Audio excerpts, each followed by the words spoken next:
بسم اللہ الرحمن الرحیم۔ اگر ابھی تک آپ نے ہمارا چینل سبسکرائب نہیں کیا ہے تو ابھی اور اسی وقت سبسکرائب کر لیں۔ السلام علیکم ورحمۃ اللہ وبرکاتہ۔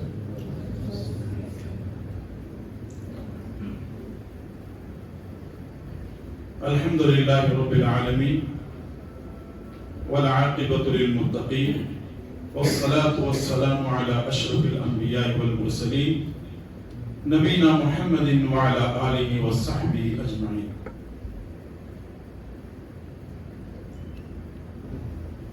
اعوذ باللہ السمیع العلیم من الشیطان الرجیم من ہمزہ ونفخہ ونفثہ۔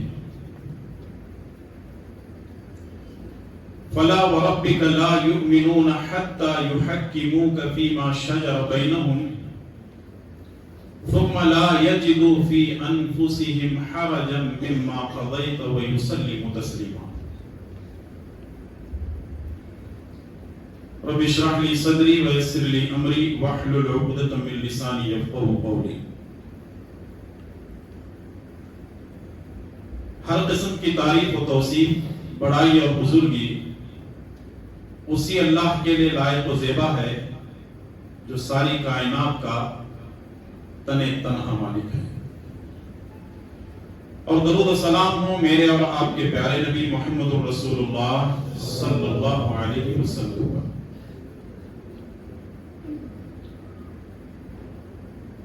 اسلامی بھائیوں اور اسلامی بہنوں،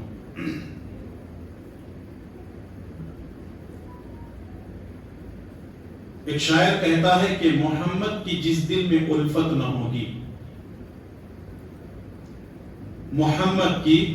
محمد صلی اللہ علیہ وسلم، محمد کی جس دل میں الفت نہ ہوگی، سمجھ لو کہ قسمت میں جنت نہ ہوگی۔ کرے جو اطاعت محمد کی دل سے صلی اللہ علیہ وسلم، کرے جو اطاعت محمد کی دل سے، اسے پیر و مرشد کی حاجت نہ ہوگی۔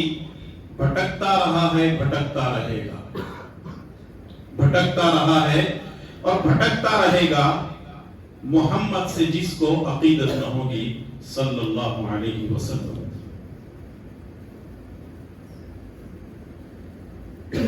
میں نے آپ کے سامنے سورہ نساء کی آیت نمبر 65 تلاوت کی ہے۔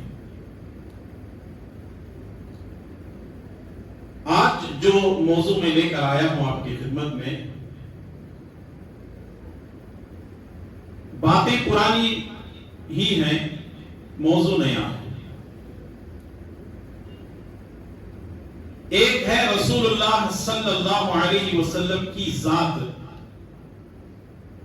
اور دوسرے ہے رسول اللہ صلی اللہ علیہ وسلم کی بات۔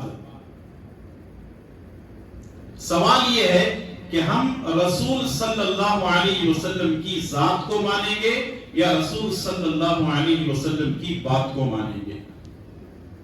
اس کے جواب کو ڈھونڈنے کی آج ہم اس درس میں کوشش کرتے ہیں۔ اللہ تبارک و تعالی ہم سب کی مدد فرمائے اور ہم تمام کو رسول اللہ صلی اللہ علیہ وسلم سے سچی اور پکی محبت کرنے کی توفیق نصیب فرمائے، آمین۔ بات کو آگے بڑھانے سے پہلے ہم یہ جان لیتے ہیں کہ اللہ تبارک و تعالی نے رسول اللہ صلی اللہ علیہ وسلم کی بات کا انکار کرنے والوں کے لیے کیا بات بیان فرمائی ہے۔ سورہ نساء کی 65 آیت نمبر کے اندر اللہ تعالی نے فرمایا فَلَا وَرَبِّكَ لَا يُؤْمِنُونَ، اے محمد صلی اللہ علیہ وسلم تمہارے رب کی قسم ہے، فَلَا وَرَبِّكَ لَا يُؤْمِنُونَ، وہ مومن ہو نہیں سکتے حَتَّى يُحَكِّمُوكَ فِي مَا شَجَرَ بَيْنَهُمْ، جب تک کہ اپنے تمام باہمی اختلافات میں تم کو فیصلہ کرنے والا نہ مان لے۔ یعنی وہ لوگ مومن ہونے کے قابل ہی نہیں ہیں جب تک کہ آپ کو اپنا حاکم نہ مانے، اپنا فیصلہ کرنے والا نہ مانے۔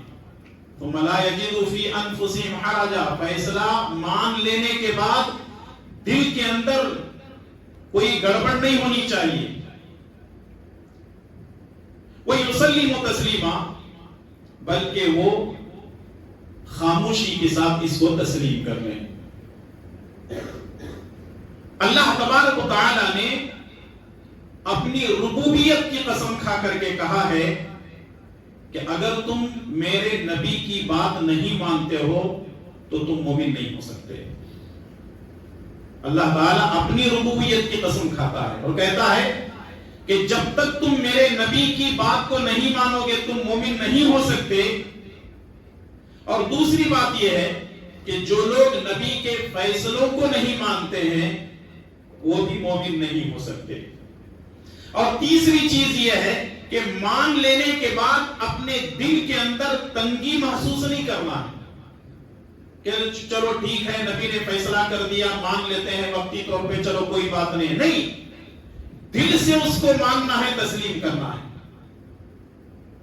اور جب مان لیتے ہیں تو چوتھی بات یہ ہے کہ اس پر چوں چرا نہیں، اگر مگر نہیں، مان لیے، حرف آخر ختم، نبی کی بات آ گئی، نبی کا فیصلہ آ گیا، یہ حرف آخر ہے۔ اور پانچویں چیز یہ ہے کہ تمام اختلافات کے خاتمے کا واحد حل پیارے نبی صلی اللہ علیہ وسلم کی اتباع ہے۔ یعنی اگر کوئی یہ چاہتا ہے کہ میری زندگی میں اختلافات سے میں بچوں تو اس کا ایک ہی حل ہے کہ رسول اللہ صلی اللہ علیہ وسلم کی اطاعت کی جائے، رسول اللہ صلی اللہ علیہ وسلم کی اطاعت کی جائے۔ یہ جو آیت کریمہ ہے اس کے تعلق سے صحیح بخاری اور صحیح مسلم میں ایک واقعہ موجود ہے۔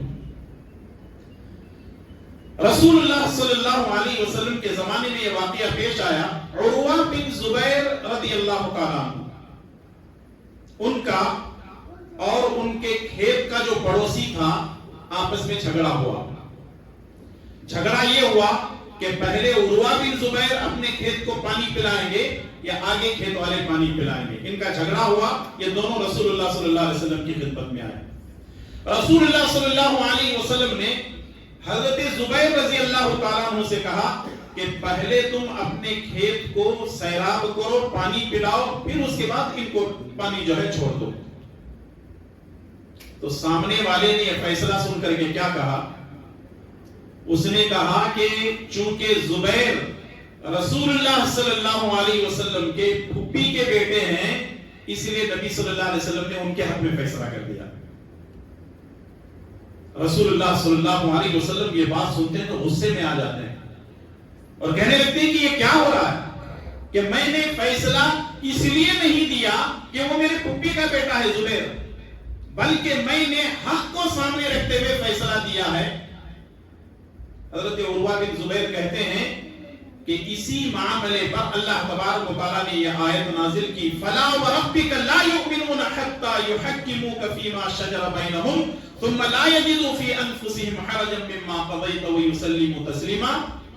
اپنی ربوبیت کی قسم کھا کر کے اللہ تعالیٰ کہتا ہے کہ جو نبی کے فیصلے کو نہیں مانتا، نبی کو حاکم نہیں مانتا، نبی کو قاضی نہیں مانتا، آپ کے فیصلے پر راضی نہیں ہوتا اور وقتی طور پر مان کر کے اس کے دل کے اندر کدورت ہے، تو اسے جان لینا چاہیے کہ اس کا ایمان کسی بھی حالت میں محفوظ نہیں رہ سکتا۔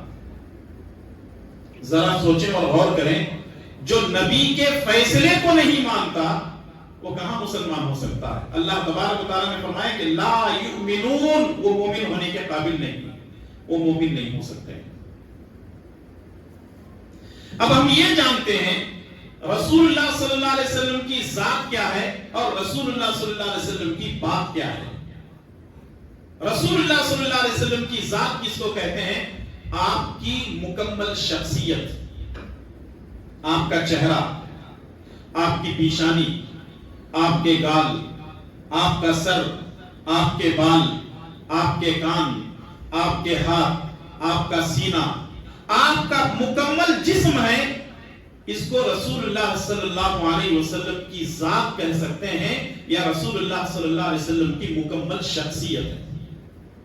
دوسری طرف ہے رسول اللہ صلی اللہ علیہ وسلم کی بات۔ رسول اللہ صلی اللہ علیہ وسلم نے جو کہا ہو، رسول اللہ صلی اللہ علیہ وسلم نے جو کیا ہو، رسول اللہ صلی اللہ علیہ وسلم کے سامنے کوئی کام کیا گیا اور آپ نے خاموشی اختیار کر لی ہو، یہ ساری کی ساری چیزیں کیا ہیں؟ رسول اللہ صلی اللہ علیہ وسلم کی بات۔ سوال یہ ہے کہ ہم ذات کو مانیں گے یا بات کو مانیں گے؟ لیکن آئیے، مکے میں ایک شخص گزرا ہے جو رسول اللہ صلی اللہ علیہ وسلم کی ذات کو مانتا تھا،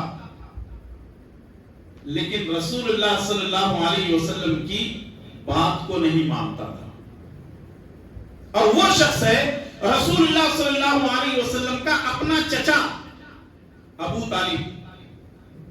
رسول اللہ صلی اللہ علیہ وسلم کی ذات کو بے انتہا مانتا تھا، رسول اللہ صلی اللہ علیہ وسلم سے بے انتہا محبت کرتا تھا۔ آپ کو معلوم ہونا چاہیے کہ رسول اللہ صلی اللہ علیہ وسلم ابھی پیدا بھی نہیں ہوئے، باپ کا انتقال ہو گیا ہے۔ جب آپ دنیا میں آئے تو چند سالوں میں ماں کا انتقال ہو گیا۔ رسول اللہ صلی اللہ علیہ وسلم اپنے دادا عبد المطلب کی سرپرستی میں تھے۔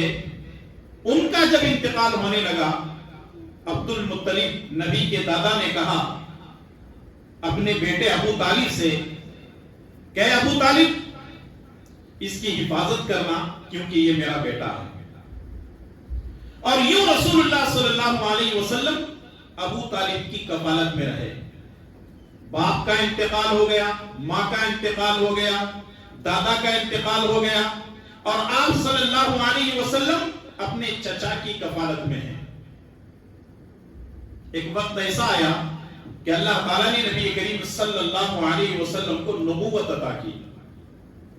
جب آپ صلی اللہ علیہ وسلم نبی بنے تو آپ نے سب سے پہلے مکے کی پہاڑی پر کھڑے ہو کر مکہ والوں کو دعوت دی۔ کیا دعوت دی؟ یا ایھا الناس قولوا لا الہ الا اللہ تفلحوا تملک العرب والعجم۔ اے لوگوں، لا الہ الا اللہ کہو، عرب اور عجم کے مالک بن جاؤ گے، کامیاب ہو جاؤ گے۔ جس نے نبی کی بات کو ماننا تھا مانا، جس نے انکار کرنا تھا انکار کیا۔ وہاں سے رسول اللہ صلی اللہ علیہ وسلم نکل گئے اور آپ کلمہ لا الہ الا اللہ کی دعوت دیتے رہے۔ لیکن مکے والوں کو یہ بات ہضم نہیں ہو رہی تھی کہ سارے خداؤں کو چھوڑ کر کے ایک اللہ کو ماننا ہے، ایسا نہیں ہو سکتا۔ اجعلت الالہۃ الہا واحدا ان ھذا لشیء عجاب۔ ارے سارے خداؤں کو چھوڑ کر کے ایک اللہ کو ماننا، ارے بڑے تعجب کی بات ہے، ایسا کیسا ہو سکتا ہے؟ ہمارے مشکل کشا وہ ہیں، حاجت روا یہ ہیں، ہمارے روزی دینے والے یہ ہیں، ہمارے اولاد دینے والے یہ ہیں، ہمارے ان سے یہاں کام بنتا ہے، ان کا یہاں کام بنتا ہے، ان سے یہ کام، سب کو چھوڑ دیں۔ ود، سواع، یغوث، یعوق، نصر، لات، عزا، یہ بتوں کے نام ہیں۔ ان سارے خداؤں کو چھوڑ کر کے ایک اللہ کو ماننا، ان ھذا لشیء عجاب، یہ تو بڑی عجیب بات ہے۔ جب مکے والوں نے دیکھا کہ دعوتی کام بڑھ رہا ہے، لوگ ایک ایک بعد دیگرے اسلام میں داخل ہو رہے ہیں، تو یہ لوگ ابو جہل، عتبہ، عتیبہ، شیبہ، یہ سب مل کر کے جو کہ دشمنان اسلام تھے اور مکے کے اپنے اپنے قبیلوں کے سردار تھے، ابو طالب کے پاس آئے۔ کہنے لگے ابو طالب دیکھو تمہارا بھتیجا ہمارے بتوں کو برا بھلا بول رہا ہے، تمہارا بھتیجا ہمارے بتوں کو برا بھلا بول رہا ہے، سمجھا لینا بھتیجے کو، ورنہ ہم ایسا کام کریں گے کہ دنیا دیکھے گی۔ ابو طالب نے کہا ٹھیک ہے جاؤ تم اپنا کام کرو، میں اپنے بھتیجے کو سمجھا لیتا ہوں۔ ابو طالب آئے نبی صلی اللہ علیہ وسلم کے پاس۔ امام ابن ہشام رحمۃ اللہ علیہ نے سیرت ابن ہشام کے اندر لکھا ہے کہ جب ابو طالب رسول اللہ صلی اللہ علیہ وسلم کے پاس آتے ہیں اور کہنے لگتے ہیں بھتیجے یہ مکہ والے بہت زیادہ دباؤ ڈال رہے ہیں میرے اوپر، یہ لوگ بہت زیادہ پریشان کر رہے ہیں،